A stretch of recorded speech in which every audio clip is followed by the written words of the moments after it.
Andy Pilata from NYSUT, thanks so much for being here. Thank you for having me. Anytime. So we know that the governor has now given schools the green light to open in a few weeks, and I guess the question on everyone's mind is, are schools ready to safely reopen for students, faculty, and staff? It's a great question because that's all we've been talking about right now. It's all about reopening. Are they safe? Will they be healthy?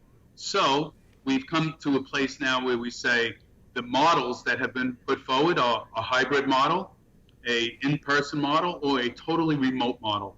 And it is up to districts throughout the state. We have about 750 districts around the state. They will be discussing this. We've heard a lot of feedback from our own folks saying they're very nervous about going back. The way things are right now, they just don't know. Maybe a phase-in would be good. So they have an option at this time.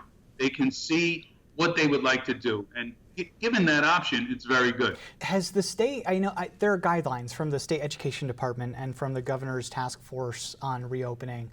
Has the state done enough right now to safely reopen schools, or could the state be doing more to clarify for educators and administrators what actually needs to be done before we start, or are we on a good track to get things started in the next few weeks? We still need a lot of clarification, especially on testing and tracing in the school districts.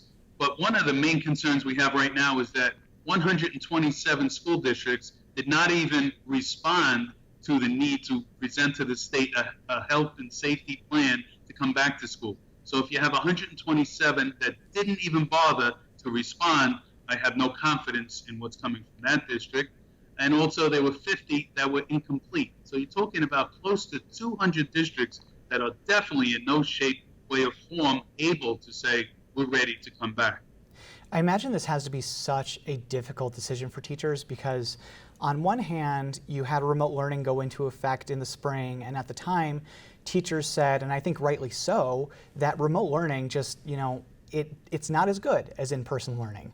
But at the same time, now coming into the fall, now we have teachers, rightly so again, I think saying, we don't know if we're going to be safe going back. So how do you balance those two things as educators, making sure that students get the most education, but that you're protecting people from a disease that has killed thousands here in the state?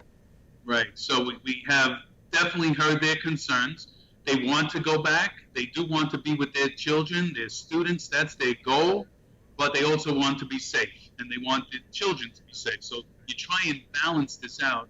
We've come up with, at least on closing a school, that if there were a case, that the school would be closed for 14 days. That's what we're advocating for.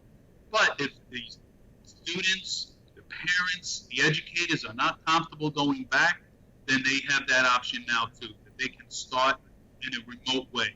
Everyone writes to me, they call me, they say, Andy, we would rather be in the classroom, but we would rather err on the side of caution. So this is crucial for us, that erring on the side of caution would be the way we would want to go. So we're talking about things that people can choose, like going back to school, teaching remotely, things like that. Let's talk about something that you don't have any control over right now, and that's funding. And I think on any year, pandemic or not, education funding is a major issue and something that is always divisive and something that schools seem to need more of. But this year you have all of these extra requirements, and I feel like a lot of it is falling on the backs of teachers. How do you take the funding levels you have now and apply it to what you have to do? I guess, can schools do this with the money that they have? Right, they definitely need the funding. We've been fighting for the federal funding going on months now. But we believe without that funding, how can you do what you need to do for the students throughout the state? Whether it's providing them with a laptop, a Chromebook, internet access, all of these things that need to be done.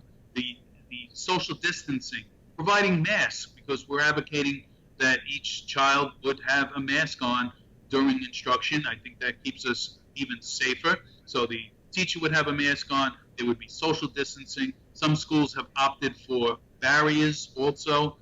These are the kind of things that we need done. HVAC systems, which need to be inspected.